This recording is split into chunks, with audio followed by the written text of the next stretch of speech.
Prime Minister Narendra Modi has left for his three-day China tour.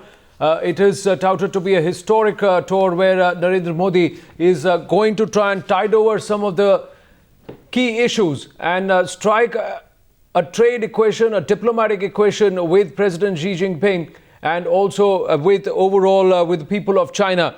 Shinjoy Chaudhary, our National Affairs Editor, will join us with more details. Yes, Shinjoy. Yes, this is a big moment because Narendra Modi has a lot on his plate when he goes to China. Xi'an and Shanghai are issues that relate to business and culture, but it's at Beijing where major political issues will be discussed. And there really is a lot on Modi's plate because once upon a time people felt that the only problem India and China had related to the border. Now, of course, the border is there. Let's not forget the last time Xi Jinping came to India, he was also accompanied by 1,000 Chinese soldiers who moved to Chimar within Indian territory. The second issue, of course, apart from the border, relates to the Brahmaputra waters.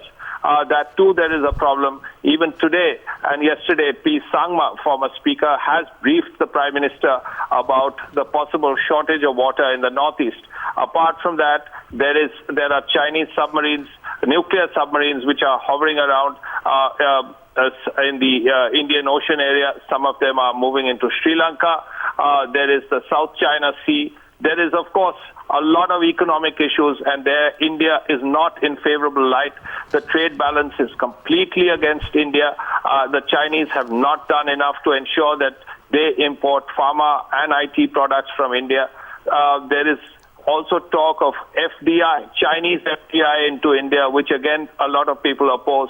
So there are major problems that have to be sorted out between Modi and Xi Jinping. There is also the aspect of Chinese interest as far as the defense technology and establishment and also investing in the nuclear reactors in Pakistan. Now, will that also be addressed in terms of trying to create a semblance of peace and balance in this area and also create a case against Pakistan?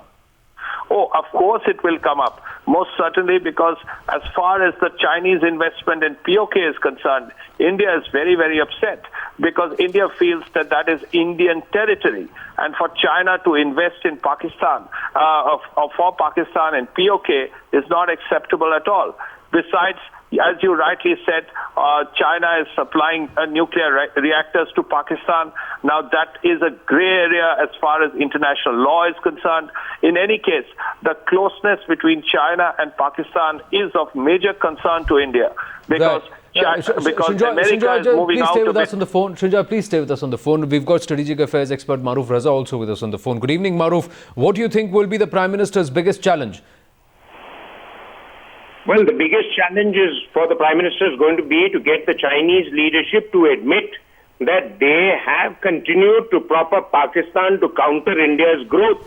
And unless the Chinese are willing to tone down some of their military nuclear missile support to Pakistan, we are going to continue to be boxed in with two nuclear-armed neighbors, both of whom are inimical to India, and their relations with India are clearly propping up each other's strategic ambitions at the cost of India. Now, whatever trade and other things that Mr. Modi wishes to do with China has to be linked to this entire relationship that China has been having with Pakistan at India's cost. Now, China is not going to abandon Pakistan overnight, but there has to be a realization in China that you cannot do trade with India while you continue to be openly and brazenly supporting a country which is now being abandoned by the international community. And China's all this hogwash they give diplomatically about good neighborly relations is also linked to the fact that China is slowly encroaching on Indian territory on the boundary areas and is not willing to even have a sensible dialogue with India. And the reasons are twofold. One is China's obsession with Arunachal and the entire Tibetan and the Buddhism culture that is there in Tibet, which they want to put pressure on and demographically and otherwise subdue. And the fact that China sees that we are keeping the Dalai Lama as a trump card against China and embarrassing China. Now, neither of those things can be resolved overnight, But I think it will be a big takeaway for Mr. Modi's visit. The trade apart, he can bring from China a commitment in a time-bound framework to move towards an acceptable boundary settlement with some give and take. Unless that is addressed, this visit to me is purely going to be cosmetics. Absolutely.